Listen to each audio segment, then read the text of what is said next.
Hi guys, Gemma here from Fundamental Sports and Fitness, and we're going to go through today the upper body muscles and joints and the movements that are all involved with them. So last week we looked at some exercises for your upper body, particularly if you're a runner. We looked at sort of posture if you're then desk spaced, but again we're going to sort of look at from an injury point of view and what stretches and exercises you can do. And again, a common ground to think about is we can then sort of name some of those muscles that might sound a little bit more complicated.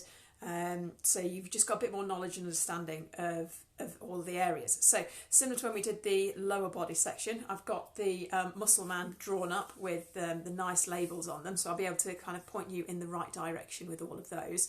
And then I will go through sort of those movement patterns and give you some stretches to focus on for those particular body parts. And again, so today we're looking at the upper body.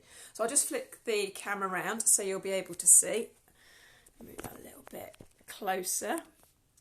Okay, so don't worry that you can't see the wordings of it all, but we can certainly now see the images, which is brilliant. So if we focus on the front of the body first and the muscles that we've got in and around, we're going to look at sort of the area of upper back. So if we're looking at up here, we'll be looking at the upper back, so coming up top of your torso. We're going to then focus on shoulders, bit from your elbow, and then wrists. Are going to be the main areas we'll look at today.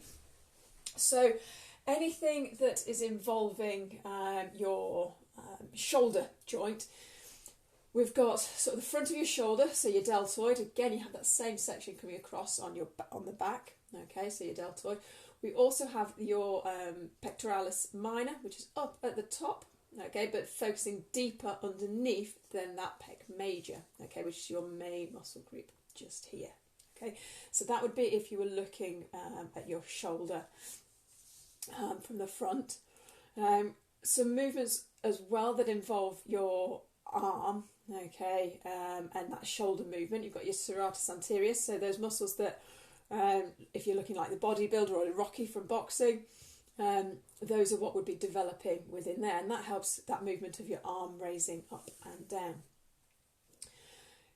Again, from the front, you always have your abdominals and your abs and your external obliques coming in from the side. So anything from that twisting movement or that bending forwards, they're going to be involved there.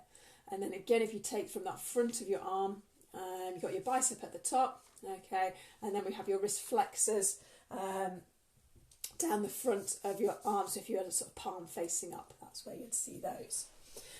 Now, if we took the movement or the muscles from the back, we've got a lot more that we can see that we're working with. So if we're talking about your shoulder, which is what we looked at a little bit more from the front, okay, you know, in previous Facebook Lives I've spoken about sort of your rotator cuff and how you need to strengthen your shoulder. This will then help add some of that stability work within there. So as we've said before, you've got your supraspinatus that runs just along the top, your infraspinatus that is just underneath it, your subscapularis that is on the back of your shoulder blade, okay, and then your teres minor that again just attaches from there out onto the outside of your arm. So that would be your rotator cuff group. Then taking it slightly further, you've got your Teres Major that is also within there. So they're sort of looking at some of your main shoulder movements or muscles that you'd be going on with. As I said, you've still got your deltoid at the back, so your posterior deltoid. And taking it down your arm, back of your arm, you've got your triceps, okay, folding down there. And when we said on the front about your wrist flexors, on the back, you've got your wrist extensors, okay, so they're following through.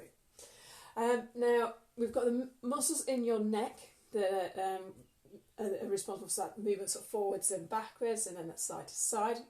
Okay, particularly important, sort of that levator scapula. So, starting with the top and runs down your back. So when we said about that desk-based work, that is one of those muscles that would become tighter within there and might cause a few niggles and pain. This triangle section here, okay, it's more of a diamond as it comes up, okay, and here, that's your trapezius, okay, so it's quite a big muscle group that is on your back. And underneath that, you've then got your rhomboids, okay, which is responsible for bringing your shoulder blades together. Okay, so that's where we're looking there. And then you've got your latissimus dorsi, so those, again, it's a huge muscle group that we're looking from down the side, okay, as it's coming up and round. Okay, so that would be sort of linking in with some of your back movements. And as we've said in the past, I know when we did the lower back, we said about your erector spine now being down here. Remember, it runs all the way down the length of your spine and responsible for the movements there. Okay, so as you can see, we've got lots of muscles that do make up sort of the front and the back. I'm just going to flip you guys round again. There we go. So yeah, lots of muscles that make up all the different areas within the body and responsible for the movement patterns that you'd see. So as we're particularly focusing on upper body, and again a lot of it is from that shoulder point. I know we've looked at that stability from an exercise point of view, and I know when I've said it that if you're running, your posture base needs to be nice and open, and again if you're obstacle course racing, everything, there's a lot of hanging involved, a lot of pulling. Those movements are going to be very upper body dominant, but again can cause a few injuries and issues if they're not treated and looked after correctly.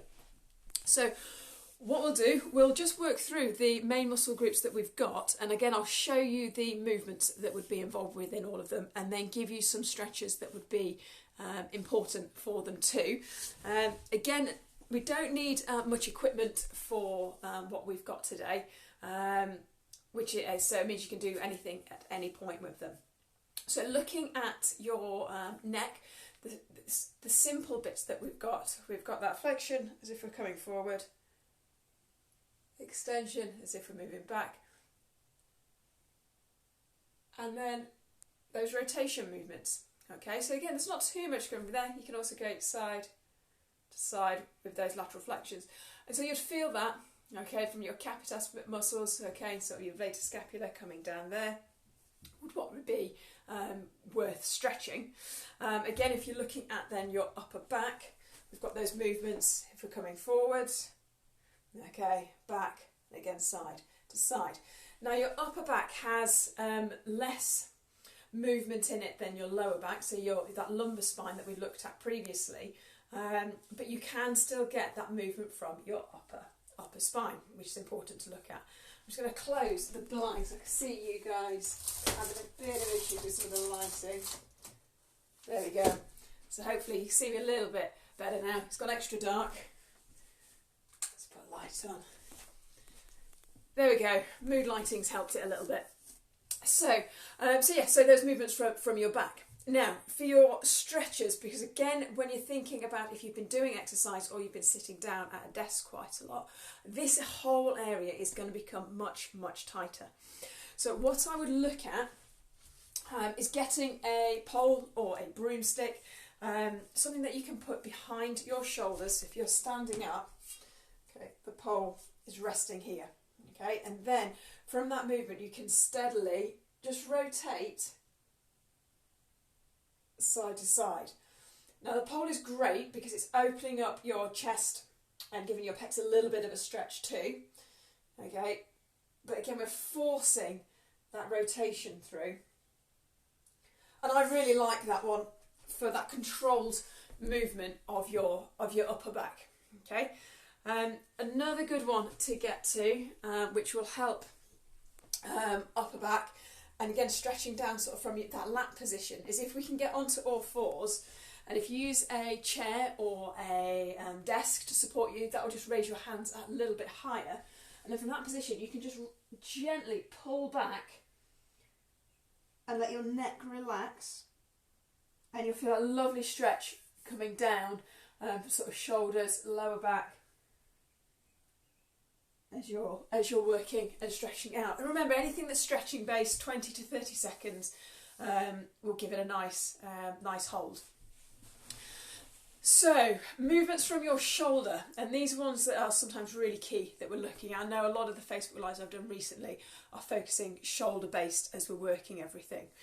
So, think about those movements, okay? So we've got those forwards and that backwards. We've got that flexion and extension. Okay, we've got moving out and up to the top and back round into the middle, so that abduction and adduction. Okay, if we're taking your hands from here, that horizontal flexion and horizontal extension. Okay, if we're looking here, that external rotation and internal rotation. Okay, so again, that's what we say when we've said about your shoulder joint and the amount of movement that it does have. There's lots of movement patterns that are involved, but again, when we said about those muscles, there's so many muscles involved with creating that shoulder, the movements from your shoulder joint. And the stretch that I'm going to show you is it's going to work your chest. It's the pec stretch, and I find this great for opening up and stretching your chest. So what I'll do is I'll just flip the camera around again so you can see the doorway that I'm just going to be working on.